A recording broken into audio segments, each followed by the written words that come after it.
আসসালামু আলাইকুম গাইস, দেখতে পাচ্ছেন আমি জল গরম করতে দিয়েছি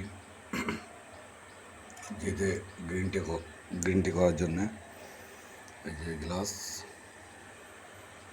প্রায় আমার জলটা গরম হতে লেগেছে।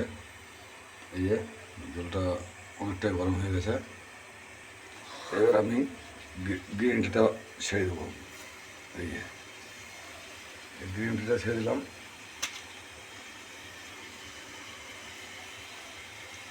গ্রিন টিটা ছেড়ে দেওয়ার পরে এই যে প্রায় গরম হয়ে গেছে। কালারটা নিয়ে আমার গ্রিন টিটা হয়ে গেছে, বুঝতে পারছি হয়ে গেছে। এই যে আমি ছাঁকতে লেগেছি, আমার ছাঁকা প্রায় হয়ে গেল। এই যে শাক পাতা চা।